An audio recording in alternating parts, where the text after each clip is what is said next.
बिस्मिल्लाहिर्रहमानिर्रहीम। आज शुरू करते हैं हम topic number 3, national game. The national game of Pakistan is hockey. National का मतलब होता है कौमी, ठीक है। यहाँ एक वर्ड है NATION, ये बनेगा नेशन, ठीक है। और अगर AL लग जाएगा तो बनेगा नेशनल। ये फिर नेशनल नहीं बनेगा, ठीक है। ये थोड़ा सा फ़र्क है। ये है नेशन और मिलाकर पढ़ेंगे तो बनेगा नेशनल, ठीक है। इसी से पहले आप लगाते हैं इंटर, बनेगा इंटरनेशनल। नेशनल का माना है कौमी और इंटरनेशनल का मतलब है बैनुल अक़वामी, ठीक है।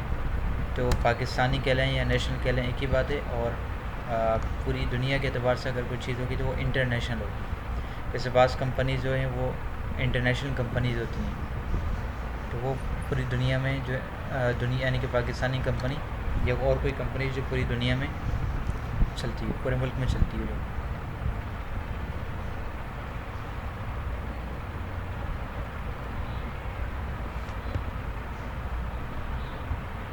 ठीक है, इंटरनेशनल का मतलब होगा कि वो पूरी दुनिया में चलेगी। इसी तरह मल्टीनेशनल कंपनी होती है। इसका मतलब होता है कि वो कई जगहों पर कई ममालिक में बैठकर वो कारोबार कर रहे हैं। कई ममालिक में उनके वेयर हाउसेस वगैरह बने, ऑफिस वगैरह बने हुए हैं। और इंटरनेशनल का मतलब है कि पूरी दुनिया में कारोबार करेंगे लेकिन ऑफिस एक ही मुल्क में है, ठीक है। खैर, नेशनल गेम यानी कौमी खेल, गेम का मतलब खेल। The national game of Pakistan is hockey. Pakistan का कौमी खेल हॉकी है, ठीक। उर्दू में हॉकी कहते हैं। इट इज़ प्लेड, ये खेला जाता है। ये जुमला जो है मजहूल जुमला है, ठीक है। इट इज़ प्लेड, ये खेला जाता है। असल इसका जो हर्फ वर्ड है वो है play. It is play, it is played, ये खेला जाता है ऑल ओवर द वर्ल्ड, पूरी दुनिया में। ऑल ओवर द वर्ल्ड, पूरी दुनिया में। It is N outdoor sport. It is N outdoor sport, ये एक आउटडोर स्पोर्ट है, आउटडोर खेल है। आउटडोर खेल का मतलब होता है कि वो गेम जो इंसान घर के बाहर खेलता है, ठीक है। और इंडोर गेम जो घर के अंदर खेलता है। मिसाल के तौर पर ये लूडो हो गया, छुपन छुपाई है, इस किस्म के जो गेम है ये इंडोर गेम कहलाते हैं, घर के अंदर खेलने वाले। हत्ता कि जो टेबल टेनिस होता है ये भी इंडोर गेम है। लेकिन जो दूसरा टेनिस होता है वो आउटडोर गेम है, ठीक है। क्रिकेट, फुटबॉल, ये सारे आउटडोर गेम हैं। तो ये हॉकी भी एक आउटडोर गेम है, ठीक है। It is N outdoor sports.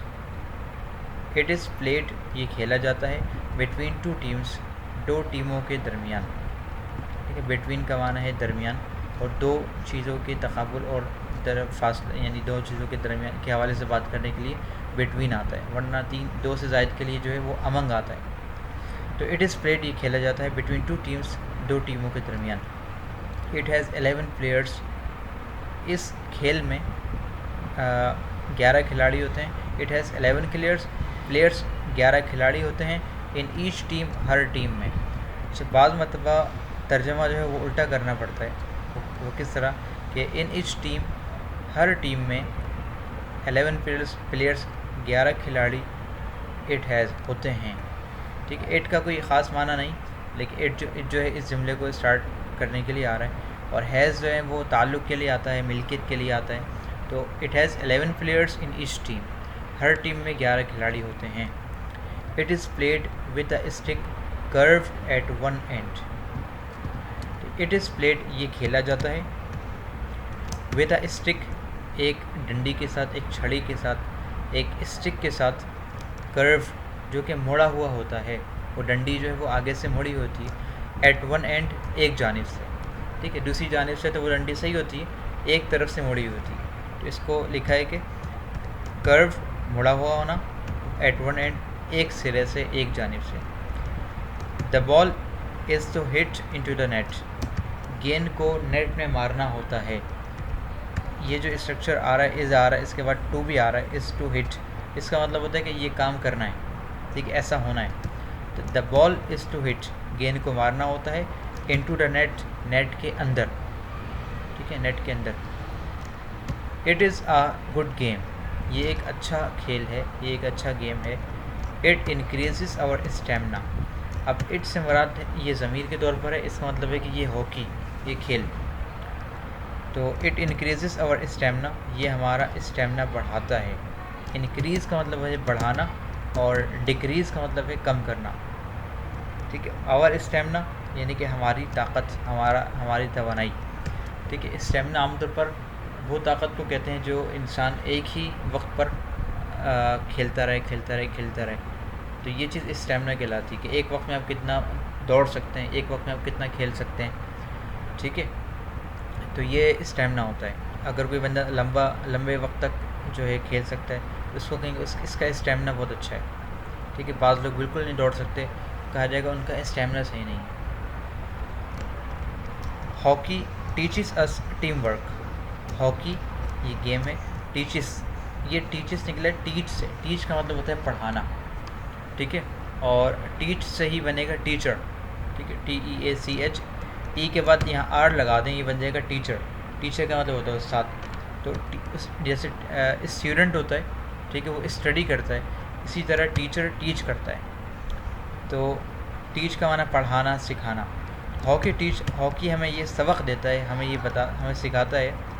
अस का मतलब है हमें। ठीक है, क्या सिखाता है? टीम वर्क सिखाता है। टीम वर्क का मतलब है कि किसी काम को मिलकर बनना, टीम बनाकर किसी काम को करना, ये टीम वर्क है। तो हॉकी हमें टीम वर्क सिखाता है। Pakistani team has won the world cup many times. Pakistani team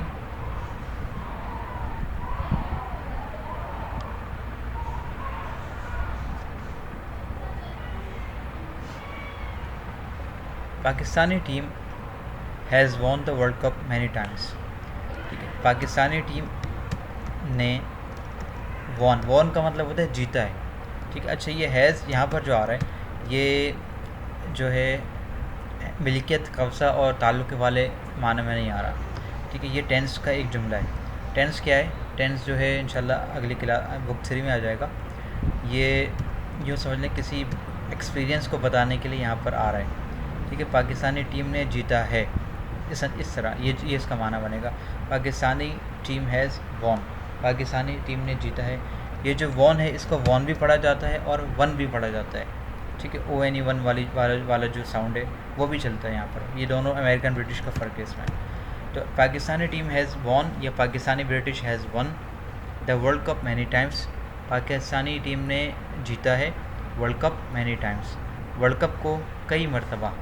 many का मतलब होता है कई, और टाइम्स का मतलब है मरतबा या दफ़ा।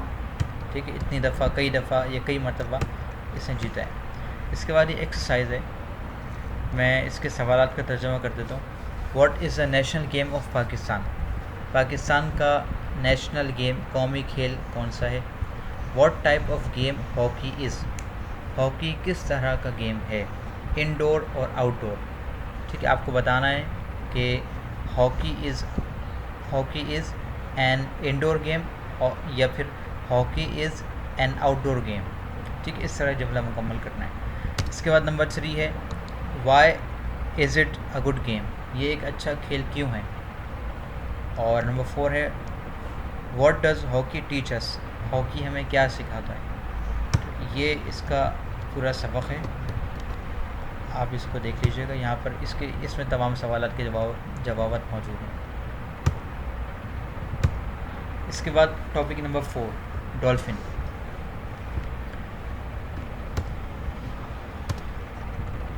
Dolphin is a type of mammal. Dolphin mammal की एक किस्म है। अच्छा, ये मैमल क्या है? साइंस वगैरह में इसकी तफसीलात आती हैं। ठीक है, साइंस में ख़ुलासा इसका ये है कि 5 कैटेगरी बनाई जाती है। ठीक है, 5 कैटेगरीज हैं टोटल। एक कैटेगरी मछलियों की आती है, फ़िश। एक कैटेगरी परिंदों की आती है। इसी तरह एक कैटेगरी रेप्टाइल्स की आती है, जो रेंगने वाले जानवर हैं। इसी तरह एक कैटेगरी एम्फीबियंस की आती है, जिसमें फ्रॉग वगैरह, मेंढक वगैरह होता है।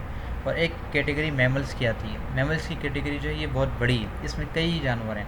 और आमतौर पर मैमल्स की पहचान ये होती है कि वो जानवर जो कि अंडे दें, जो वो जानवर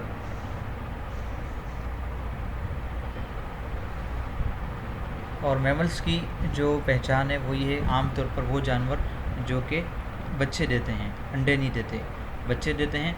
और उनके कान जो हैं वो बाहर नज़र आते हैं, एक्सटर्नल ईयर्स उनके होते हैं, यानी कि कान नज़र आते हैं। जैसे उसको देख लें, मुर्गी वगैरह को, उसके कान नहीं होते बताए, बस कान का सुराख होता है, तो ये पहचान है। ठीक इस तरह जो जानवर जो हैं वो ज़मीन पर चलने वाले हैं और जिनके जिस्म पे बाल होता है, ठीक है, और जो बच्चे देते हैं वो मैमल्स में आते हैं। इसकी और भी खुसूसियात हैं। अच्छा, इसके बाद ऐसे जानवर थे जो कि ना रेप्टाइल्स में फ़िट हो रहे थे, ना इधर फिट हो रहे थे, ना उधर फिट हो रहे थे। तो देखा कि भाई जिन ज़्यादा सिफात इनकी किन की तरह है, तो उसको उसमें डाल दिया, क्योंकि 5 ग्रुप्स में डालना था, इसलिए डॉल्फिन को मैमल्स में डाल दिया। अच्छा, डॉल्फिन बज़ाहिर मछली है, लेकिन ये मछली बच्चे देती है, ठीक है, ये डॉल्फिन अंडे नहीं देती, ये मछली। और ये जो वेल मछली है, शार्क मछली है, इनको भी ये भी बच्चे देने वाली है, ठीक है। तो डॉल्फिन को जो इन्होंने मैमल में शामिल किया है, और इसकी एक वजह ये भी कि ये ह्यूमन फ्रेंडली है, ठीक है, इंसानों के साथ इसकी दोस्ती हो जाती है फ़ौरन। Dolphin is a type of mammal. Dolphin एक मैमल की टाइप है, मैमल की किस्म है। जैसे इंसान वगैरह सारे शेर, चीते, भालू वगैरह सब मैमल्स में ही आते हैं। तो dolphin is a type of mammal. Dolphin mammal की एक टाइप है। It is an intelligent animal. ये एक ज़हीन जानवर है, ठीक है, ये एक ज़हीन जानवर है। बॉल वगैरह से खेलना ये इनको अच्छी तरह आता है। It is a human friendly animal. ये जानवर इंसान दोस्त जानवर है, ठीक है। ह्यूमन फ्रेंडली यानी कि इंसान दोस्त। फ्रेंड का मतलब दोस्त होता है, ठीक है, फ्रेंड से ही फ्रेंडली। ये एक इंसान दोस्त जानवर है। It is of different sizes and weights. अच्छा, अभी इसके बारे में बता रहे हैं कि ये मुख्तलिफ़ साइज़ की होती है। ये डॉल्फिन मुख्तलिफ़ साइज़ का होता है, एंड वेट्स, और मुख्तलिफ़ वज़न का होता है, ठीक है। साइज़ भी छोटे से बड़े तक होता है और वज़न भी छोटे से बड़े तक होता है। It lives in the river and the seas. ये दरियाओं में रहता है और समंदरों में भी रहता है। दरियाओं के हवाले से ये हमारा रिवर इंडस है, यानी कि दरिया सिंध है, इसमें भी डॉल्फिन की किस्म पाई जाती है। और कहते हैं कि वो ब्लाइंड डॉल्फिन है, अंधी डॉल्फिन है, वो एक नस्ल है डॉल्फिन से। तो वो दरिया सिंध के पास जो है वो इस किस्म की ब्लाइंड डॉल्फिन पाई जाती है, अंधी dolphin. It lives in groups. ये डॉल्फिन जो है ये ग्रुप्स में रहती हैं, यानी कि ये मछलियाँ एक साथ रहती हैं, ग्रुप में रहती हैं, ग्रोह बना कर रहती हैं। It eats small fish. ये छोटी मछलियों को खाती हैं। अच्छा, एक बात यहाँ जहन नशीन कर लें कि फ़िश ये जमा के लिए भी आता है, ठीक है। इसको आप यूँ समझ लें कि FISH ये हो गया फ़िश, ठीक है, इसका मतलब मछली है। इसकी जमा बनाएं तो जमा फ़िश ही है, FISH, ठीक है, एक मछली, एक से ज़ायद मछली। अच्छा, बाद मतलब आपको नज़र आएगा फ़िशेस लिखा हुआ और ये सही वर्ड है, तो इसका मतलब क्या है? इसका मतलब है मुख्तलिफ़ अक़साम की मछलियाँ, ठीक है, मुख्तलिफ़ किस्म की मछलियाँ। ये वे फ़िश एक मछली, ये फ़िश एक से ज़ायद मछली, और फ़िशेस एक से ज़ायद अक़साम की मछलियाँ, ठीक है, ये इसकी तफसील है। तो ये मुख्तलिफ़ मछलियों को खाती है। It eats small fish. It is easy to train. इसे ट्रेन करना ईज़ी है, इसकी तरबियत करना आसान है। आप जो इससे चाहें बॉल खिलाना या तैराकी कराना या और कुछ, ये इसको ट्रेन करना आसान है। It also performs tricks. ये ट्रिक्स भी करके दिखाती है। परफॉर्म कर का माना होता है करके दिखाना, ठीक है। और ये जो ऑल्सो है, ऑल्सो का मतलब है भी, ठीक है, ये मुख्तलिफ़ किस्म के ट्रिक्स भी करती है। ट्रिक्स का लफ्ज़ी माना होता है चाल, ठीक है, मुख्तलिफ़ किस्म के चाल। और दूसरा एक माना ले लें तो इसका माना बनेगा करतब, ठीक है। तो ये मुख्तलिफ़ किस्म की करतब दिखाती है, करतब भी दिखाती है। जो ऑल्सो है ये भी के लिए आ रहा है, ताकीद के लिए। It lives more than 100 years. ये 100 सालों से ज़्यादा ज़िंदा रहती है या रहती है। इट लिव्स ये रहती है, मोर देन 100 ईयर्स 100 साल से ज़्यादा। अब ये नस्ल के ऊपर है, बाज़ नस्ल इससे ज़्यादा भी ज़िंदा रहती है और बाज़ इससे कम भी होगी। जो एवरेज एयर है, औसत उम्र है। There are some dolphins in river Indus also. ये ज़िक्र आ गया कि कुछ डॉल्फिन्स जो हैं वो दरिया सिंध में भी हैं। अच्छा, अब यहाँ देखें, एक तवज्जो रखें यहाँ पर, ये देयर, THERE देयर, इसका मतलब हमने पढ़ा था THERE देयर, देयर का मतलब वहाँ, और HERE हेयर, हेयर का मतलब यहाँ, ठीक है। लेकिन ये जो देयर है यहाँ पर इस जुमले में इस देयर का कोई मतलब नहीं है। इस जुमले में ये जो देयर है ये जुमले को स्टार्ट करने के लिए आ रहा है, सब्जेक्ट प्रोवाइड करने के लिए आ रहा है। देयर आर, ठीक है, there are some dolphins in river Indus also. इस किस्म के जुमलों को उल्टा तर्जमा किया जाता है। मिसाल के तौर पर ये जो ऑल्सो है इसको बस छोड़ दें यहाँ से। इन रिवर इंडस, दरिया सिंध में, सम डॉल्फिन्स, कुछ मछलियाँ, आर का मतलब होता है हैं, ठीक है, और ऑल्सो दरमियान में लगा दें अब कि दरिया सिंध में कुछ डॉल्फिन, दरिया सिंध में भी, ठीक है, कुछ डॉल्फिन्स हैं।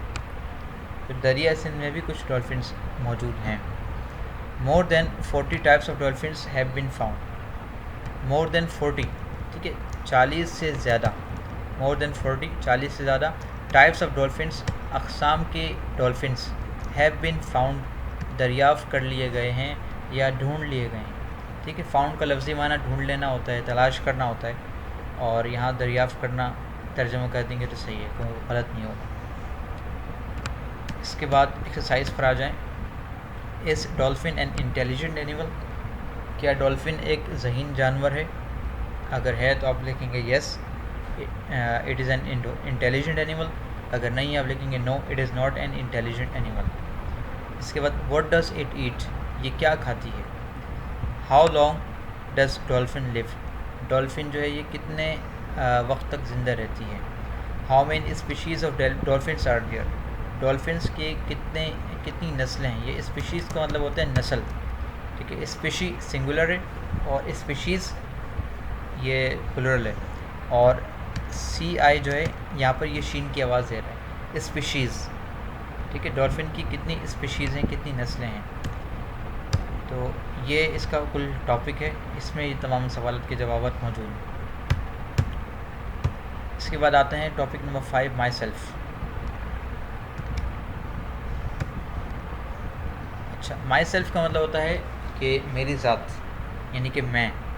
और आम तौर पर माई सेल्फ़ का टॉपिक जब आया आप यूँ समझ जाएं कि तारुफ़ के हवाले से टॉपिक होता है। तो पढ़ते हैं, माई नेम इज़ अहमद, मेरा नाम अहमद है। I live in Karachi, I live, LIVE, live का मतलब होता है रहना। आई लिव, मैं रहता हूँ, इन कराची, कराची में। कराची का ये कैपिटल है, ठीक है। अहमद का ये A कैपिटल है। वजह क्या है कि हमने पढ़ा था कि प्रॉपर नाउन है ये, ठीक है। प्रॉपर नाउन हमेशा कैपिटल लिखा जाता है। इसी तरह ये अली स्कूल है तो A कैपिटल है, S कैपिटल है। इस्लाम ये मज़हब है ख़ास, ये I कैपिटल है। ये कुरान का Q कैपिटल है।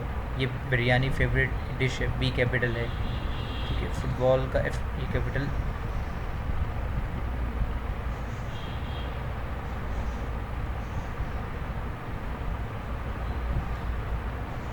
बिरयानी का ये B ये कैपिटल है। इसी तरह ये सलाह, ठीक है, नमाज के लिए ये सलाह है, ये कैपिटल है। पाकिस्तान का P कैपिटल है। तो माई नेम इज़ अहमद, मेरा नाम अहमद है। आई लिव इन कराची, मैं कराची में रहता हूँ। आई एम 10, मैं 10 साल का हूँ, ठीक है। आई एम 10, मैं 10 साल का हूँ। The name of my school, मेरे स्कूल का नाम, is Ali school, Ali school है, मेरे स्कूल का नाम अली स्कूल है। The name of my country, मेरे मुल्क का नाम, इज़ पाकिस्तान, पाकिस्तान है। माई रिलीजन इज़ इस्लाम, मेरा मज़हब इस्लाम है। आई प्रे सलाह, रिलीजन का माना मज़हब क्या आता है और दीन क्या आता है। आम तौर पर दीन और मज़हब में फ़र्क नहीं करते, लेकिन चूँकि फ़र्क है इसमें तो यहाँ पर मुराद असल जो है वो दीन है, कि मेरा दीन इस्लाम है। लेकिन उर्दू में ऐसे ही कह देते कि मेरा मज़हब इस्लाम है। आई प्रे सलाह, ठीक है, मैं पढ़ता हूँ नमाज। नमाज़ पढ़ने के लिए कई अल्फाज आते हैं, तो इनमें से एक है आई प्रे सलाह, मैं नमाज़ पढ़ता हूँ। My favourite book is the Quran, मेरी पसंदीदा किताब कुरान है। My favourite sport is football, मेरा पसंदीदा खेल फ़ुटबॉल है। My favourite food is biryani, मेरी पसंदीदा डिश या मेरा पसंदीदा खाना वो बिरयानी है। अब इसमें देखें, ये जो चीज़ें ब्लू कलर से लिखी गई हैं, ये आप अगर चेंज कर देंगे तो ये आपको तारुफ बन जाएगा। और ये एक छोटी सी एक्सरसाइज नीचे दी गई कि यहाँ पर आप उन अल्फाज को चेंज करके अपना तारुफ लिखिए, अपना तारुफ बनाएं। तो ये बुक हमारी बुक 2 ख़त्म हो गई है, आज यहीं तक ही रखते हैं इंशाल्लाह, फिर कल इंशाल्लाह बुक 3 स्टार्ट करेंगे। अस्सलाम वालेकुम।